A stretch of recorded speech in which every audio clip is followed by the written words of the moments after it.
Saludos a todos, vamos a comenzar con el tema del aparato urinario. Los objetivos de aprendizaje de este tema van a ser el de mencionar los órganos que componen el aparato urinario y sus funciones, describir la estructura y la irrigación del riñón, describir la estructura y función de las nefronas, los túbulos colectores y también la formación de la orina. Describir lo que es la estructura y función de los órganos relacionados con el transporte, el almacenamiento y la eliminación de la orina.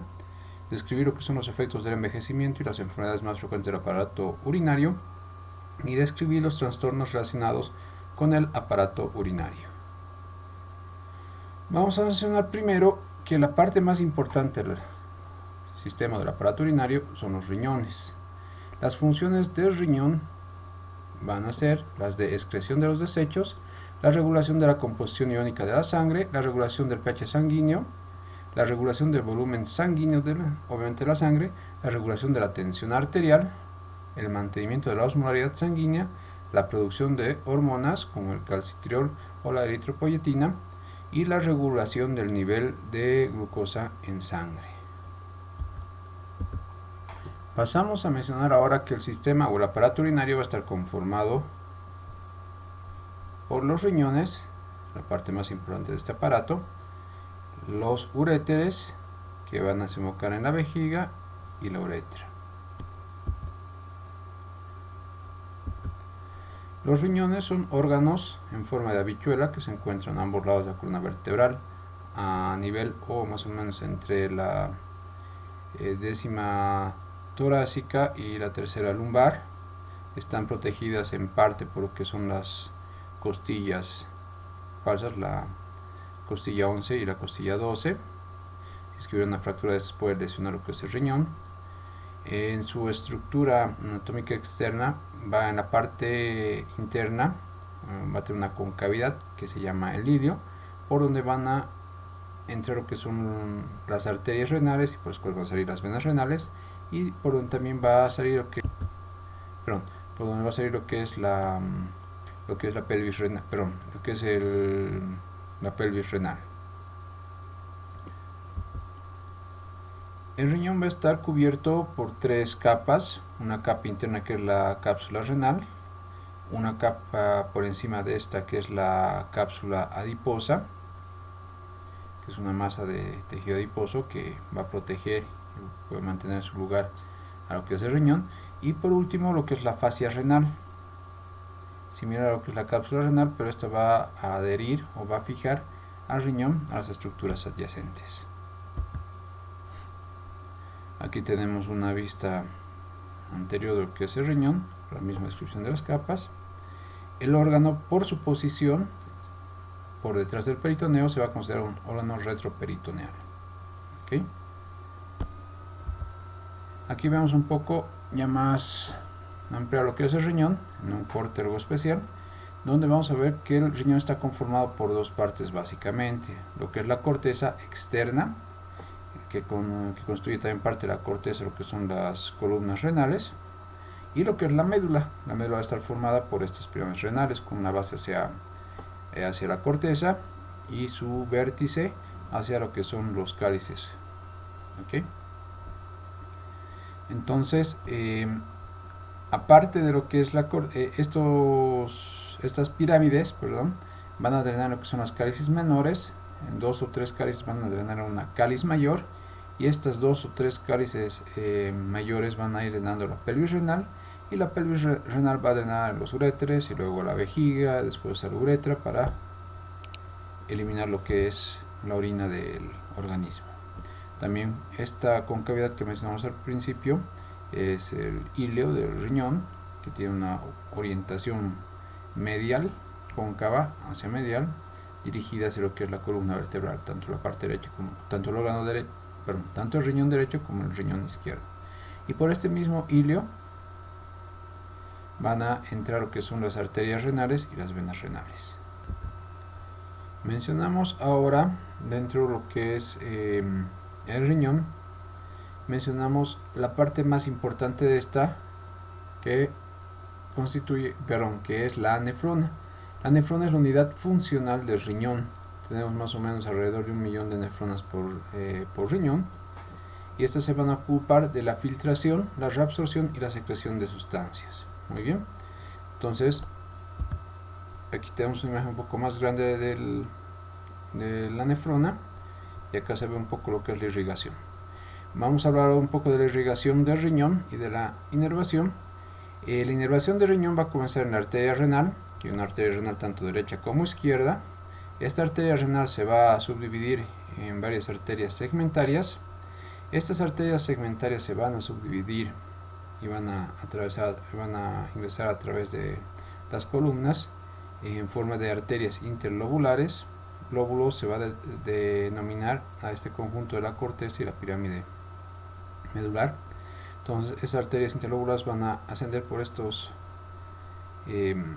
columnas, van a llegar hasta la base de las pirámides, van a proceder a tener una curvatura, por lo cual van a llevar el nombre ahí de arterias arciformes. A partir de las arterias arciformes se van a irradiar estas arterias hacia la parte cortical, van a recibir el nombre de arterias radiadas arciformes.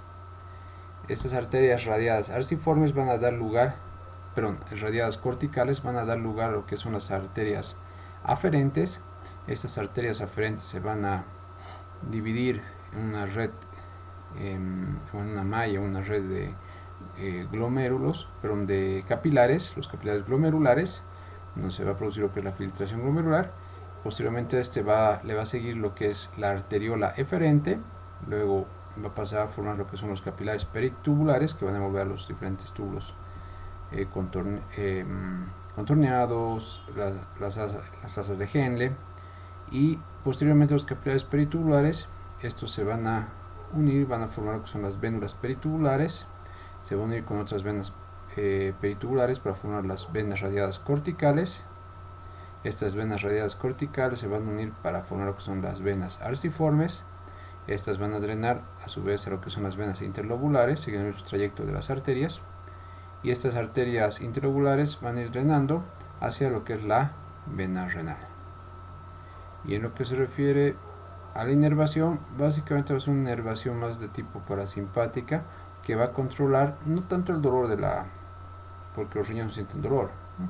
Van a controlar lo que es la vasoconstricción o la constricción de los vasos a nivel renal. Ahora podemos hablar de lo que es la nefrona por sí misma. Ya mencionamos que la arteriola aferente se forma lo que es el glomérulo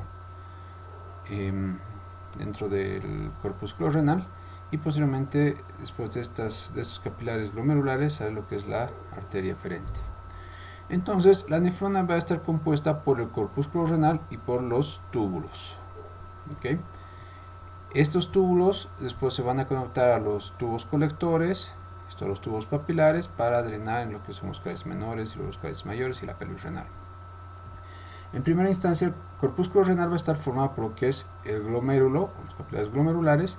Esos van a estar envueltos por lo que es la cápsula glomerular, y en este lugar se va a dar la filtración. Posterior a lo que es la cápsula glomerular, ya con el líquido filtrado, este va a pasar primero al tubo contorneado proximal, posteriormente al asa de Henle en su rama descendente y en su rama ascendente, y esta se va a comunicar con lo que es el tubo contorneado distal, y posteriormente con los tubos colectores. Tenemos que mencionar que hay dos tipos de nefronas: las nefronas corticales y las nefronas yuxtamedulares. Las nefronas corticales son un poco más cortas, están más en la capa externa de la corteza y se conforman en la misma forma que mencionamos antes: un corpúsculo renal, tubo contorneado proximal, un asa de Henle descendente, una rama ascendente de la asa de Henle delgada, tubo contorneado distal, lo que son los tubos colectores, y ya después el conducto papilar y las papilas. A diferencia de lo que es la nefrona yuxtamedular, este igual tiene un corpúsculo renal, el tubo contorneado proximal, la rama descendente de la asa de Henle y una rama ascendente de la asa de Henle, solo que la diferencia es que acá la rama ascendente tiene una porción delgada y una porción gruesa, y posteriormente la porción gruesa se continúa con lo que es el tubo contorneado distal, y luego sigue el mismo trayecto hacia el tubo colector, el conducto papilar y las papilas. La diferencia una de sus diferencias, que vamos a ver más adelante, es que usualmente esta yuxtamedular puede dar origen a una orina o más diluida o más concentrada por estas características histológicas o anatómicas. Ok, vamos a hablar ahora del corpúsculo renal. El corpúsculo renal ya mencionamos que está conformado por lo que son las arteriolas aferentes, que forman lo que es el glomérulo, y la arteriola eferente. Lo que es el glomérulo va a estar conformado obviamente por estos capilares, su membrana o endotelio, la membrana basal y lo que son los podocitos. ¿Okay? También dentro de estas, dentro de las arterias aferentes y lo que son los capilares, en su capa está lo que son las células mesangiales, que van a producir una vasoconstricción o una disminución de la luz de los capilares de la arteriola aferente para aumentar o disminuir lo que es la tasa de filtración glomerular. ¿Para qué mencionamos estas capas? Esas tres capas, como el endotelio, la membrana basal y los podocitos, se van a encargar de ayudar a la filtración o a evitar el paso de ciertos elementos, como son las células sanguíneas y las proteínas, hacia lo que es el espacio capsular dentro del glomérulo, perdón, de la cápsula glomerular o la cápsula de Bowman. ¿Okay? Entonces, la función de estos podocitos es ayudar a filtrar bien y que no pasen los elementos formes o muy grandes. Pero sí, estos espacios van a permitir el paso obviamente del líquido, algunos solutos y algunas sustancias para comenzar a producir lo que es la orina, que en este momento se llama todavía líquido filtrado. ¿Okay? Vamos a mencionar un poco de lo que es la histología de las diferentes partes de la nefrona. Vamos a mencionar primero lo que son las células del túbulo contorneado proximal, de la rama descendente y ascendente delgada del asa de Henle, de la rama ascendente gruesa del asa de Henle, del tubo contorneado distal y una de la última parte del tubo contorneado distal y lo que son los tubos colectores. Entonces, histológicamente hablando, el tubo contorneado proximal va a tener un tipo de tejido, tal vez, bueno, es cuboide, pero se va a caracterizar por estas microvellosidades en la parte superficial. En la parte del tubo contorneado proximal va a ocurrir, vamos a mencionar más adelante, la mayor parte de la reabsorción de agua, pero esto obviamente va a ser una reabsorción por la reabsorción de solutos que va a jalar el agua, y en esta parte usualmente se reabsorbe más, aproximadamente el 99% del líquido filtrado se va a reabsorber otra vez hacia la sangre. ¿Okay? Entonces ya mencionamos que está formado el epitelio o el tejido del tubo contorneado proximal por células epiteliales cúbicas simples, como se ve aquí esta capa, con un borde en cepillo en la parte superior con microvellosidades. Ya cuando pasamos a lo que es el asa de Henle en su rama descendente y en la parte de la rama ascendente delgada, esta va a estar formada por un epitelio pavimentoso simple. ¿Okay? En lo que es la rama ascendente gruesa del asa de Henle, esta va a tener un epitelio cúbico simple, cilíndrico bajo, que ya vamos a mencionar posteriormente que tiene una cierta impermeabilidad al agua. En lo que es el epitelio del túbulo contorneado distal, en la parte inicial, este está conformado por un epitelio cúbico simple, también con una cierta impermeabilidad al agua. Y la última parte del túbulo contorneado distal y el tejido colector va a estar constituido por células principales. Va a ser un epitelio cúbico simple formado por células principales y por las células intercaladas. Muy bien. Y estas van a ser altamente, como digo, no sensibles, sino van a responder de manera muy efectiva a lo que es la hormona antidiurética. Ahora pasamos a hablar un poco de lo que es la formación de la orina. ¿Cómo se va a formar la orina? ¿Cómo se va a producir la orina? Vamos a mencionar primero que las partes importantes para que se produzca la orina es una primera fase de filtración glomerular, esto queda en el glomérulo, obviamente, y en la cápsula de Bowman o la cápsula glomerular, donde el plasma sanguíneo y algunas sustancias disueltas van a filtrarse hacia lo que es la cápsula glomerular. De aquí van a pasar hacia lo que son el túbulo renal, el túbulo colector, con los diferentes tipos de células que hemos visto antes en la parte de su epitelio, donde se va a producir lo que es la reabsorción tubular, o sea, a lo largo de este túbulo renal y el túbulo colector, donde dijimos que el agua y los iones y otras sustancias necesarias para el cuerpo se van a reabsorber desde acá hacia la sangre, hacia los capilares peritubulares y luego hacia la sangre. Y se va a requerir también una tercera fase, aparte de la filtración, la reabsorción, una tercera fase que es la secreción tubular, esta que también va a ocurrir a lo largo del tubo renal y del tubo colector, donde sustancias como desechos celulares, fármacos, algunos fármacos y algunos iones en exceso van a ser excretados desde los capilares peritubulares hacia el túbulo renal, y estas sustancias ya van a formar parte de la orina. Ya en la última parte, los tubos colectores, o ya en los tubos colectores, los tubos papilares, ya va a tener el nombre de este líquido de orina, que va a tener con sustancias secretadas, ¿no? Vamos a mencionar ahora parte por parte cómo se produce lo que es la filtración, lo que es la reabsorción y la secreción tubular. En primera instancia, a nivel del glomérulo, de la cápsula glomerular, ya dijimos, está constituida por tres capas: una membrana porosa o fenestrada, de lo que es de acero del endotelio glomerular, por la cual va a prevenir lo que es la filtración de los glóbulos rojos, decíamos, de las células o elementos frente a la sangre, pero va a permitir el pasaje de los líquidos y los componentes del plasma sanguíneo. También puede evitar el pasaje de algunas proteínas. Luego está lo que es la membrana basal glomerular, que va a prevenir lo que es la filtración de proteínas de mayor tamaño, esa ya debido un poco a su carga eléctrica negativa. Y por último va a estar lo que es la membrana, bueno, en realidad lo que son los podocitos, que van a formar estos sus pedicelos alrededor de todo lo que son los capilares, para permitir una filtración. Entre estos pedicelos van a ver lo que son las hendiduras de filtración, y entre esta hendidura de filtración va a estar cubierta por una membrana, que es la membrana de la hendidura de los pedicelos, que va a prevenir lo que es la filtración de las proteínas de tamaño mediano. Entonces, ¿qué es lo que va a pasar al final? Líquidos y solutos, y algunas muy pocas, casi nada de proteínas van a pasar. Muy bien. Después de que pasa esto, se produce un filtrado. ¿Cómo se va a producir el filtrado?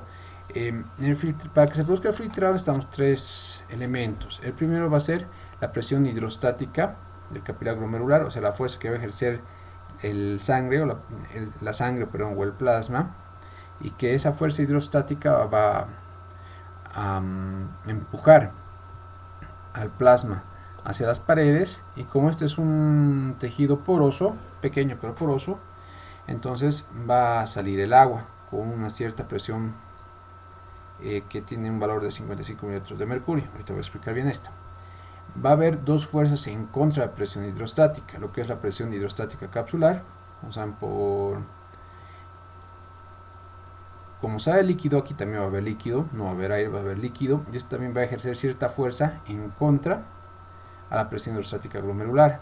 Esa es la presión hidrostática capsular, que va a tener una presión que va a tener un valor de 15 milímetros de mercurio, pero estos van a ser negativos, en contra. Y también va a haber otra fuerza dentro de los capilares que va a jugar en contra de la presión hidrostática capilar glomerular.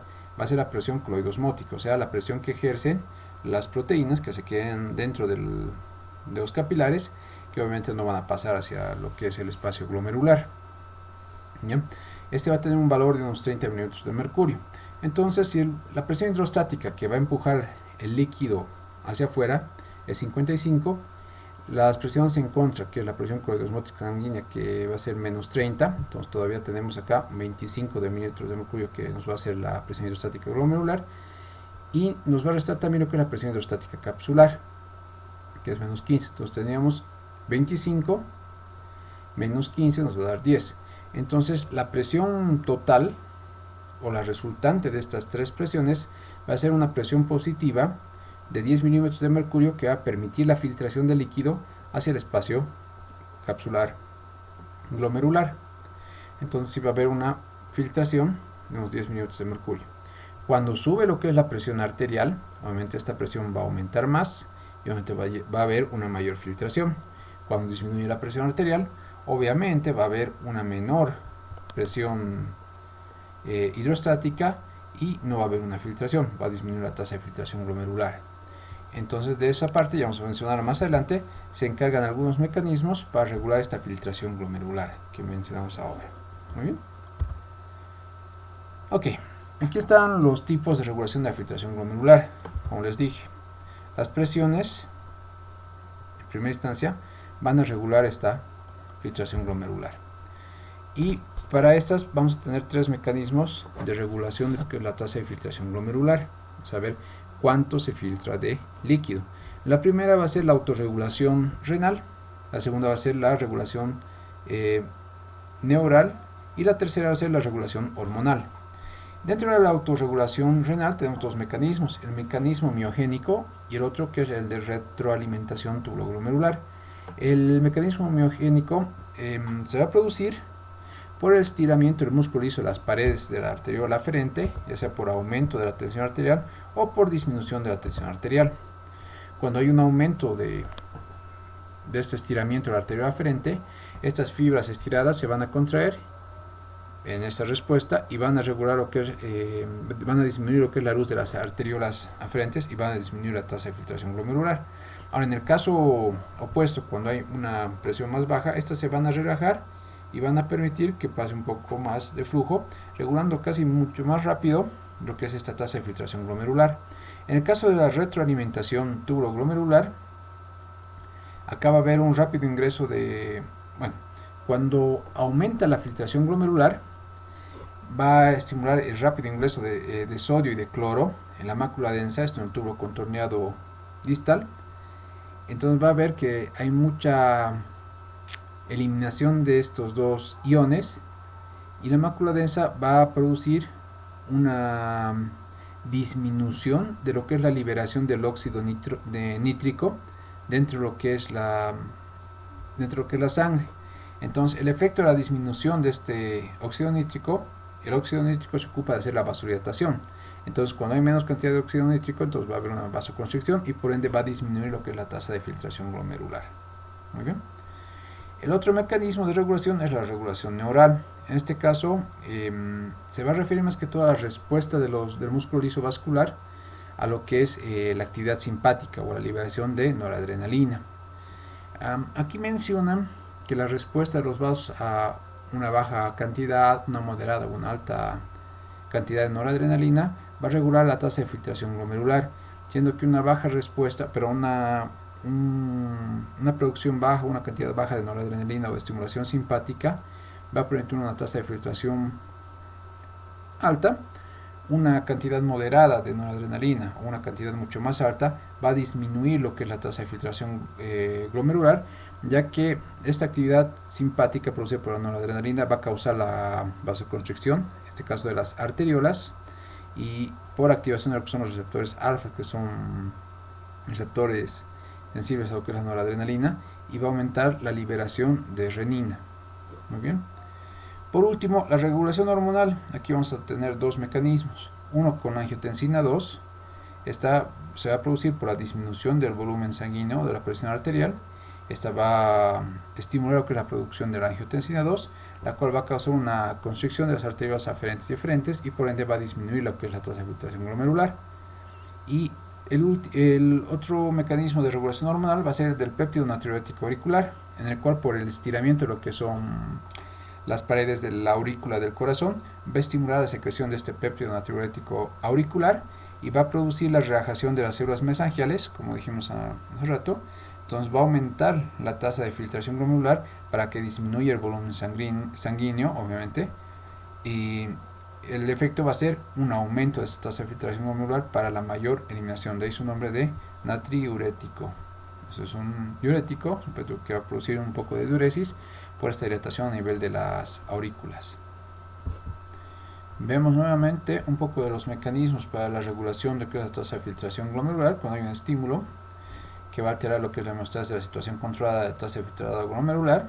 Los receptores, en primera instancia lo que son las células de la mácula densa, el aparato yuxtaglomerular, van a detectar un aumento de lo que es el ingreso del sodio, el cloruro y el agua.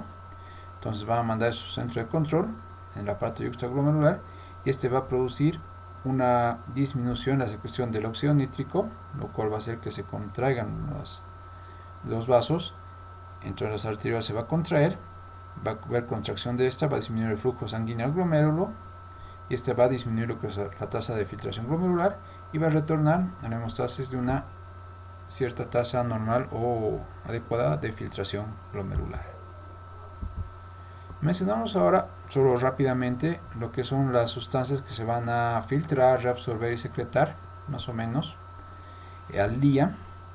La que se va a filtrar mayormente y reabsorber, obviamente en mayor cantidad, va a ser el agua, seguido de proteínas en menor cantidad. Luego le siguen lo que es los iones como el sodio, el cloruro, el bicarbonato, lo que es la glucosa, la urea, el potasio, el ácido úrico y la creatinina, siendo tal vez esos dos últimos junto con la urea tal vez los que se van a eliminar.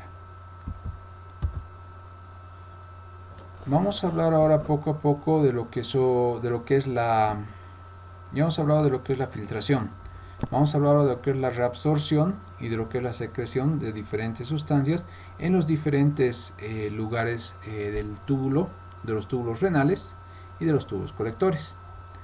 Vamos a hablar a nivel de lo que son los tubos contorneados proximales, que acá va a haber dos tipos de reabsorciones. Uno que va a ser transcelular del sodio a través de estas células hacia lo que es el líquido intersticial y después a la sangre o el plasma capilar. Y también va a haber una reabsorción paracelular, o sea, entre las uniones estrechas de estas células tubulares también se va a reabsorber lo que es el sodio hacia lo que es el espacio intersticial y después hacia lo que es el espacio peritubular, hacia lo que es los capilares peritubulares. Cabe mencionar que si bien la reabsorción paracelular va a ser por una difusión a través de estas zonas estrechas, la difusión a través de lo que son las células tubulares de sodio hacia el interior de las células, hay que recordar que el sodio es un ion que se va a encontrar mayormente en el espacio extracelular.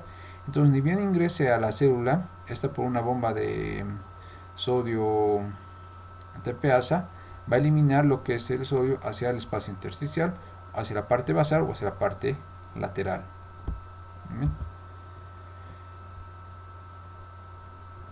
Acá tenemos otra imagen en la cual nos muestra que el mismo tubo contorneado distal, proximal, el sodio también va a difundir hacia adentro de las células tubulares a través de a través de un canal de un cotransportador del sodio con la glucosa. Entonces, como mencionamos antes, entran dos iones de sodio, una de glucosa por cotransporte.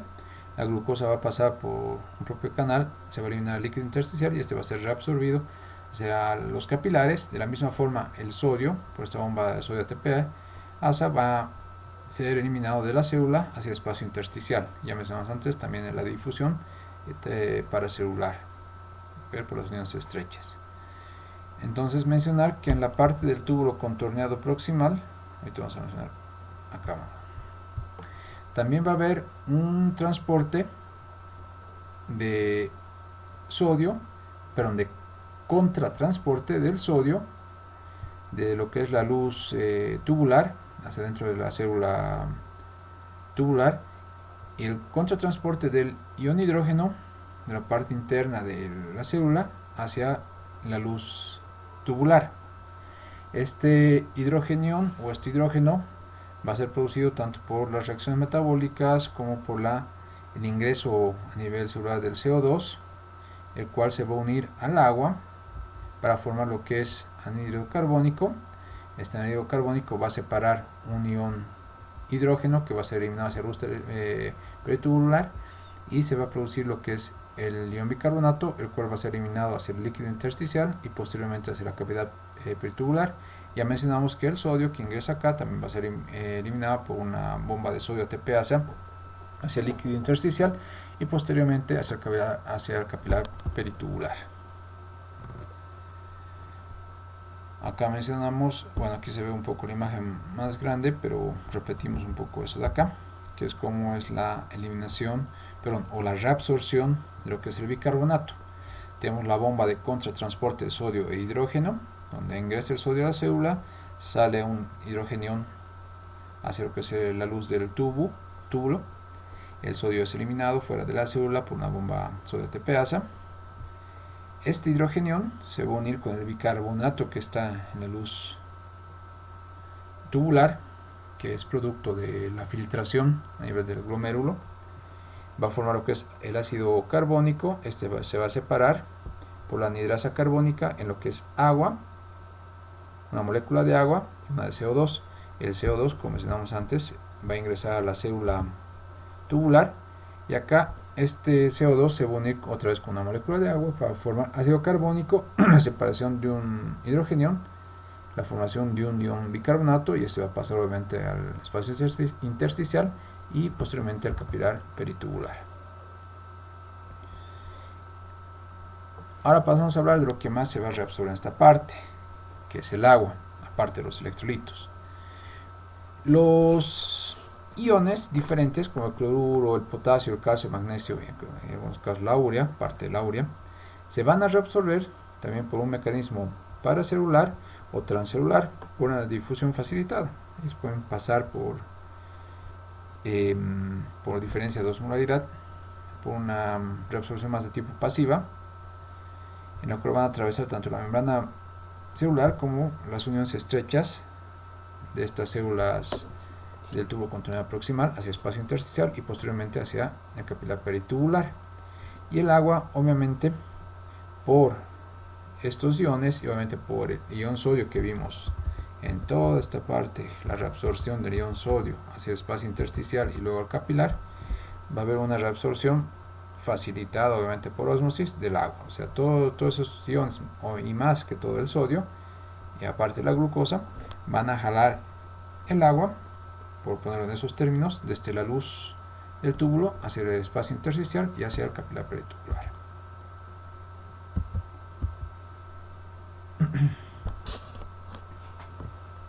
A nivel del asa de Henle, esto más que todo en lo que es la rama ascendente del asa de Henle, en su rama gruesa, va a haber una reabsorción de lo que es el sodio, el cloruro y del potasio, el cual otra vez por la cantidad de potasio aumentada que hay dentro de la célula. Como sabemos, el potasio va a estar mayormente en todo el organismo, tiene una mayor concentración intracelular, y como va a haber una mayor concentración dentro de la célula, esta va a ser eliminada otra vez hacia la luz del túbulo a nivel de rama ascendente gruesa del asa de Henle.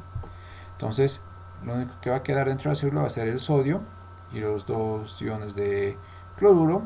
Como ya sabemos, el sodio se va a eliminar hacia el espacio intersticial por una bomba de sodio ATPasa, y el cloruro va a pasar por un canal por difusión casi facilitada hacia el espacio intersticial, y los dos, tanto el sodio como el cloruro, van a pasar a lo que son los vasos rectos, los capilares peritubulares también. A este nivel de la rama ascendente y la porción inicial del tubo contorneado distal, también van a ingresar o va a haber una reabsorción de sodio, potasio, calcio y magnesio a través de, por una difusión paracelular, pero estas células, esta capa, van a ser impermeables al agua. Eso mencionamos antes en los tipos de, tenemos una parte de la histología. Entonces, en esta parte, la orina o el producto líquido que se va a encontrar a este nivel va a ser mucho más diluido, porque va a haber mucha cantidad de agua y poca de solutos. En esta parte la orina va a estar más diluida. Ya en la parte final de lo que es el tubo contorneado distal, en su parte final, y lo que son los tubos colectores, ya mencionamos que aquí hay células principales, células intercaladas, que de cierta forma pueden ser algo, vamos a decir, que tienen una cierta impermeabilidad hacia el agua, pero van a tener una buena respuesta hacia lo que es la hormona antidiurética. Entonces va a depender de la hormona antidiurética el paso del líquido o del agua hacia el espacio intersticial en estas partes, y aquí va a ser donde se va a determinar la concentración, la dilución o la concentración de la orina. Entonces mencionamos acá el tubo contorneado distal en su parte final y el tubo colector en sus células. Va a permitir lo que es la entrada de sodio por un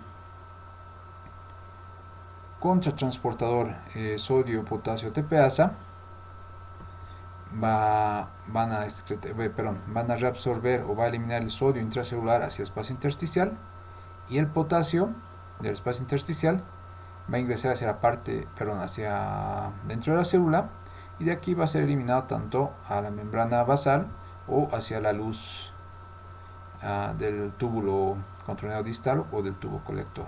Entonces va a haber también reabsorción de sodio, y también va a haber una absorción, o va a jalar un poco más de agua, porque no es el término de jalar, sino este va a traer más agua hacia el líquido intersticial y obviamente hacia el capilar peritubular. Mencionamos ahora lo que es la regulación hormonal, lo que es la reabsorción y la secreción tubular. Las hormonas involucradas en esto, y bueno, ya mencionamos algunas, como ser la angiotensina 2, que va a causar la disminución del volumen sanguíneo o de la tensión arterial. Que la disminución del volumen sanguíneo o la presión arterial va a estimular la producción de la angiotensina 2, esta que va a ser iniciada en primera instancia por la renina. Esta va a estimular lo que es la actividad de los cotransportadores de sodio e hidrógeno en lo que son las células del tubo contorneado proximal, y van a aumentar lo que es la reabsorción de sodio y agua, lo que va a incrementar lo que es el volumen sanguíneo y obviamente la presión arterial. La aldosterona, que se va a liberar por el aumento del nivel de la angiotensina 2 y del potasio en el plasma, va a promover la liberación de esta a partir de la corteza suprarrenal. Esta va a aumentar la actividad de las bombas de sodio y potasio de la membrana vasolateral y de los canales de sodio en la membrana apical de las células principales del tubo colector. Entonces va a aumentar lo que es la secreción de potasio y la reabsorción de sodio, va a incrementar lo que es la reabsorción de agua, lo que va a aumentar el volumen sanguíneo y la tensión arterial. La hormona antidiurética, la cual se va a liberar, el aumento de lo que es la osmolaridad del líquido extracelular o lo que es la disminución del volumen sanguíneo, va a promover la liberación de esta hormona antidiurética a partir de la neurohipófisis o la hipófisis posterior. Esta hormona va a estimular la inserción de proteínas de los canales de agua, las acuaporinas 2, en las membranas apicales de las células principales, o sea, va a absorber más agua. Aumenta la reabsorción facultativa de agua, lo cual va a disminuir lo que es la osmolaridad de los líquidos corporales. El péptido natriurético auricular, ya mencionamos antes, que por estiramiento de lo que son las aurículas a nivel del corazón, va a estimular la secreción de este péptido.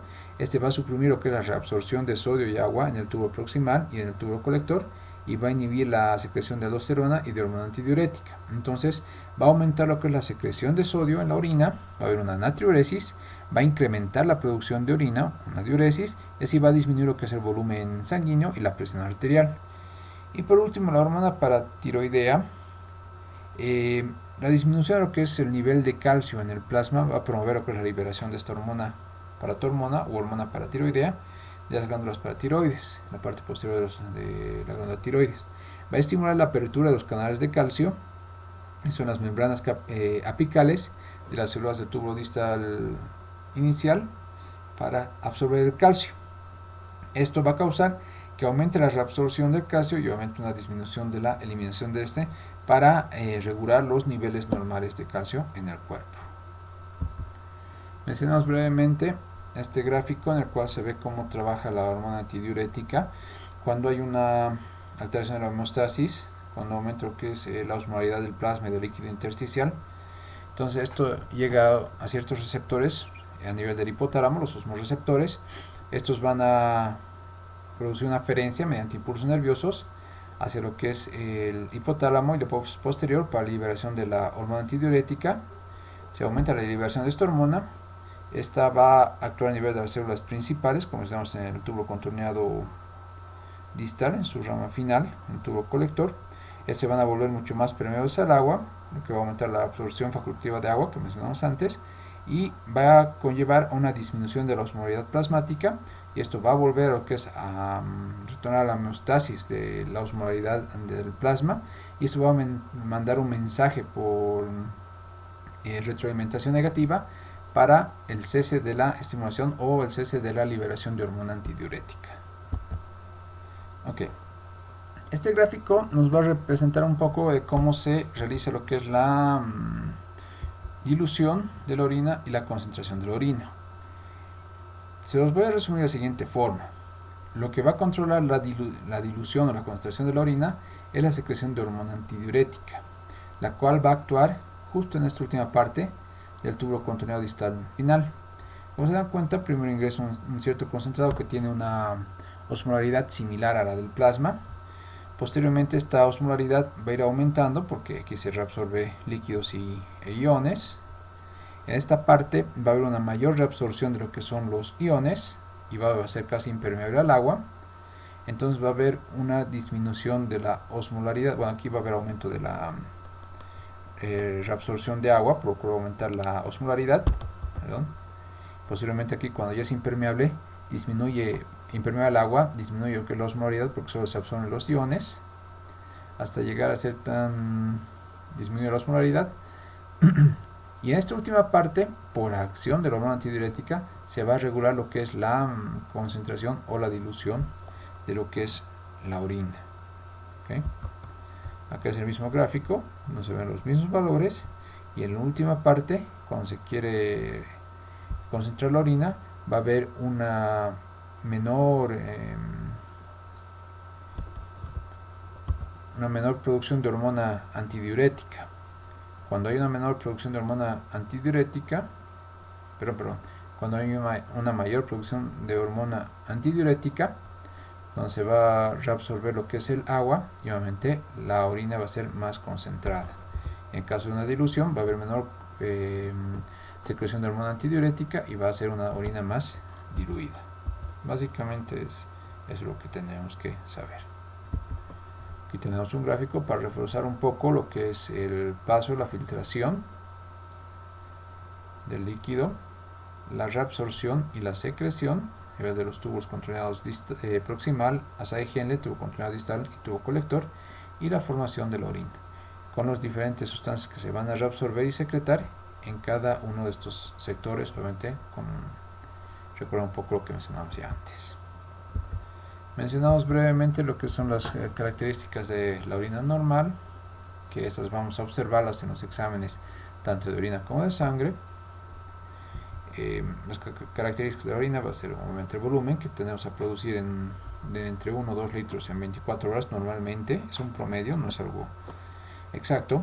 El color tiende a ser más amarillo o ámbar. La turbidez de la orina tiende a ser algo transparente, y si es que esta se queda mucho tiempo entre el organismo o estacionaria a nivel de la vejiga, se vuelve un poco más turbia. El olor tiene una cierta característica única en su tipo, por eso van a ver en algunos exámenes que menciona el término sui generis.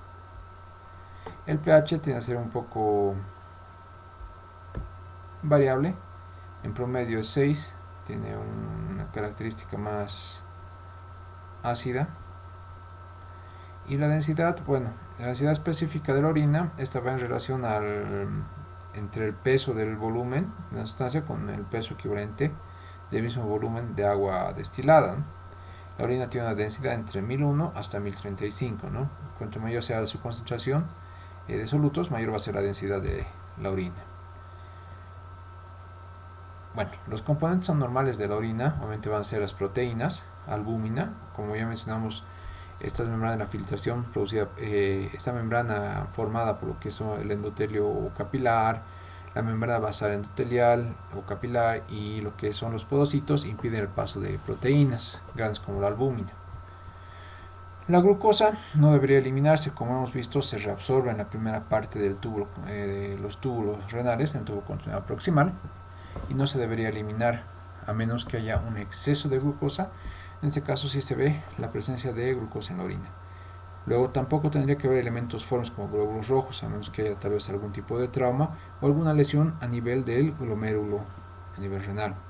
Los cuerpos cetónicos se van a producir únicamente cuando hay ayuno o cuando existe una gluconeogénesis en pacientes diabéticos o en pacientes que no pueden producir glucosa. Entonces mediante la gluconeogénesis, a partir de lo que son los lípidos, se forman lo que es otra forma de energía para las células, y como residuos, vamos a decirlo así, se forman los cuerpos cetónicos que son eliminados por la orina. La bilirrubina, esa se va a producir a partir de los glóbulos rojos destruidos, reciclados.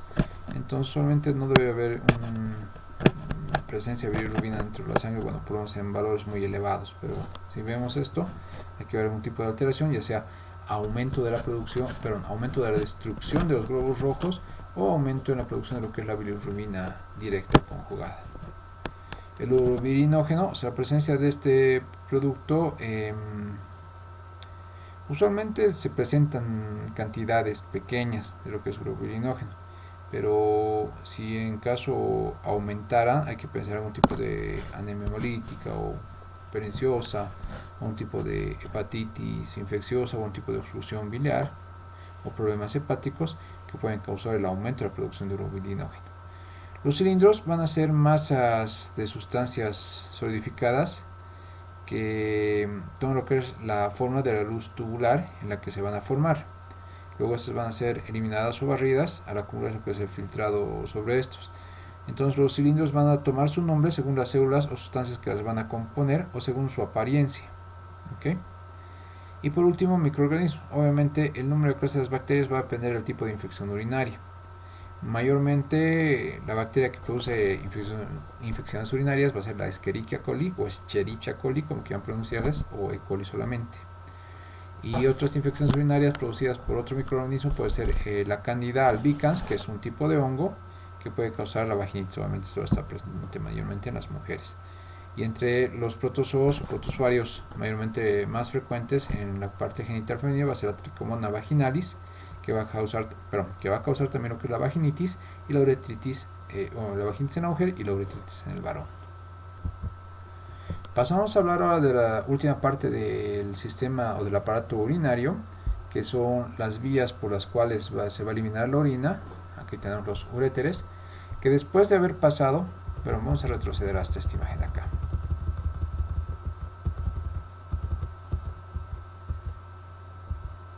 Una imagen que me gustaba más esta. Que después de haber pasado todo lo que son los túbulos y el tubo colector, y aquí al tubo, a lo que son al conducto papilar,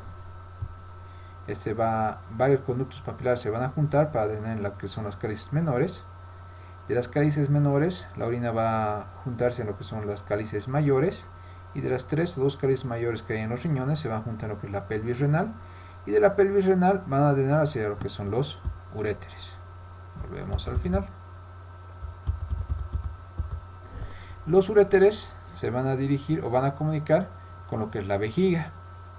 La vejiga va a ser una estructura muscular que va a ser el lugar de almacenamiento de la orina, ya que ninguno de los otros lugares tiene la función de almacenamiento más que la vejiga. Y aquí se va a acumular hasta cierto volumen, el cual va a desencadenar el reflejo de la micción, en el cual se ese aumento de volumen va a actuar sobre lo que es el trígono para inducir lo que es la micción o la eliminación de la orina a través de lo que es la uretra.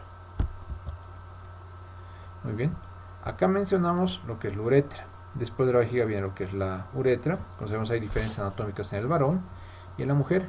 El varón va a estar detrás del pubis y delante del recto. La mujer va a estar obviamente detrás de la sínfisis del pubis, anterior a lo que es el útero y obviamente anterior a lo que es la vagina, y recién posterior a esto va a estar lo que es el recto. Esto también va a determinar diferencias en lo que es la uretra. La uretra masculina tiene un trayecto diferente y es mucho más largo, mientras que la mujer es más corto. Esta longitud en su trayecto va a predisponer a las mujeres a padecer más frecuentemente infecciones urinarias por la facilidad en la ascensión de lo que son de los microorganismos por esta uretra hacia lo que es la vejiga o la uretra. En el varón va a ser un poco más largo y va a ser un poco más difícil que se produzca lo que es una infección urinaria, pero sí se puede producir. También otros elementos como la situación donde se encuentra el orificio uretral externo en la mujer, por situaciones de calor, humedad a ese nivel y también la higiene, pueden afectar lo que es la presencia de la aparición de infecciones urinarias. Muy bien. Ok. Mencionar también que En lo que es la uretra masculina, esta va a estar constituida por 3 secciones, lo que es la uretra prostática, la uretra intermedia y la uretra esponjosa. Muy bien, este es un pequeño resumen de los órganos del aparato urinario, como sabemos los riñones, que se van a ocupar de regular lo que es el volumen y la composición de la sangre, de ayudar a regular lo que es la tensión arterial, sintetizar la glucosa, liberar la eritropoyetina, participar en la síntesis de vitamina D por el calcitrión y excretar los desechos en la orina. Obviamente se va a ocupar de la formación de la orina y también en todas estas funciones. Los uréteres, que van a ser tubos que solamente van a transportar la orina desde los riñones hasta la vejiga, que es el órgano de almacenamiento de la orina en forma temporaria, hasta que esta va a ser eliminada del cuerpo a través de la uretra, la cual es un tubo de drenaje que va a transportar la orina almacenada hacia fuera del cuerpo. Muy bien, eso es todo lo que podemos mencionar del sistema urinario.